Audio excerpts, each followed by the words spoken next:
Simão, sou aluno do curso de especialização em recursos hídricos para o semiárido, aqui na disciplina de legislação e gestão compartilhada dos recursos hídricos.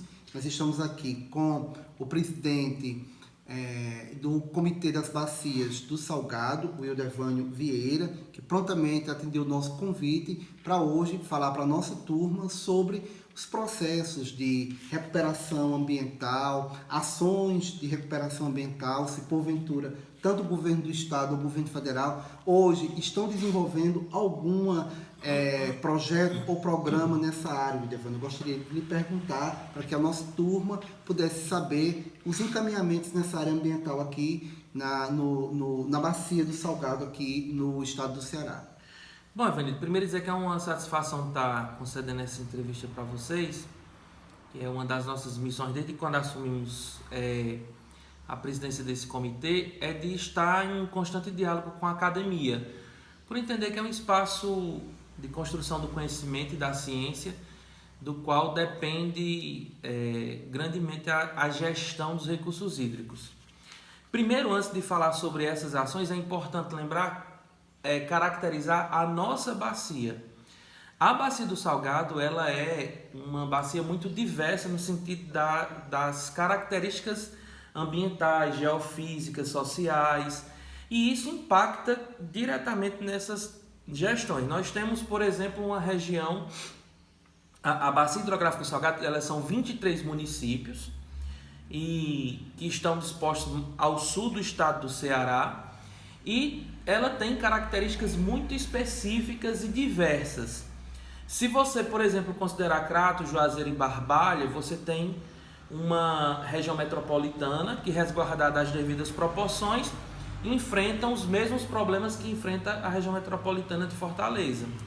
Então, é uma concentração urbana muito grande, com características de poluição, de impermeabilização do solo, da área de recarga de aquífero.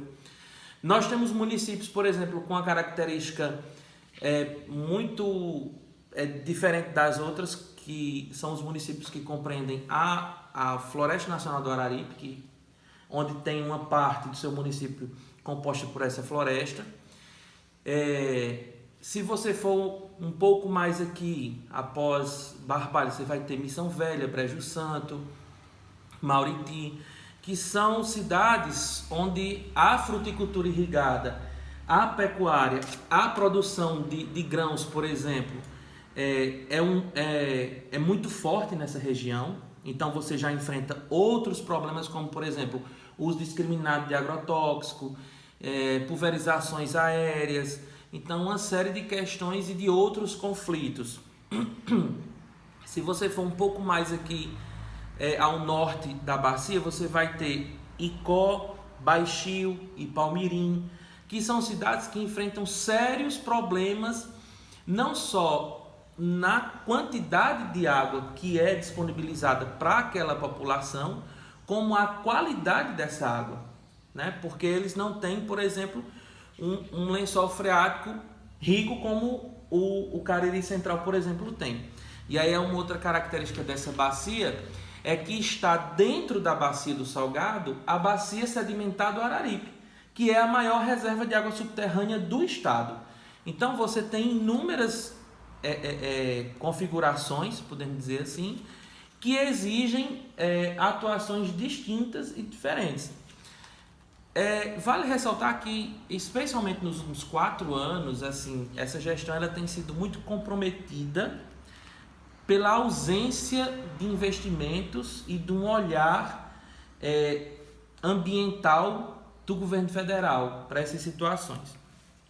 Tendo assim, caracterizado essa bacia, então você pode entender que, e não podendo dissociar recurso hídrico de meio ambiente, de sociedade, de economia, nós entendemos que a questão dos lixões a céu aberto são uma das coisas que mais impactam, especialmente aqui, porque elas estão poluindo o lençol freático. A questão do saneamento básico, especialmente o tratamento dos esgotos, né, dos efluentes, é uma problemática também muito séria.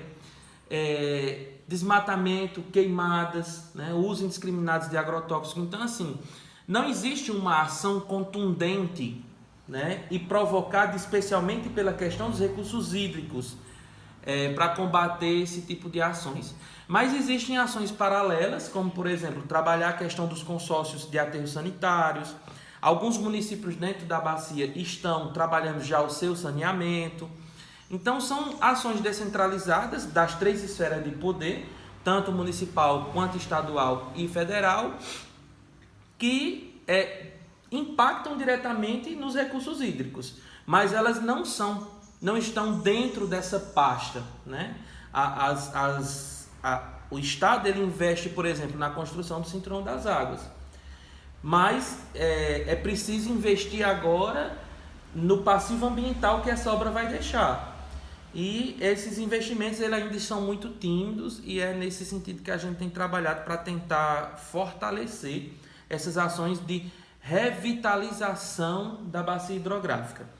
O que existe de fato são ações operacionais corriqueiras, como por exemplo a limpeza do leito de alguns rios, a manutenção dos açudes, né, como a limpeza, a vistoria sempre nas barragens, a questão da segurança dessas barragens, isso sim é monitorado, mas ações... O reflorestamento, presidente, ao longo do leito dos rios que circulam, tem algum projeto nessa área, presidente? Não, existem projetos isolados, assim, de algumas instituições, ou prefeituras, secretarias de meio ambiente, ONGs, que fazem projetos isolados.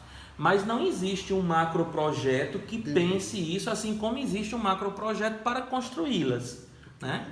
É basicamente isso. Então, o sentido é que a gente tenta fortalecer essas ações.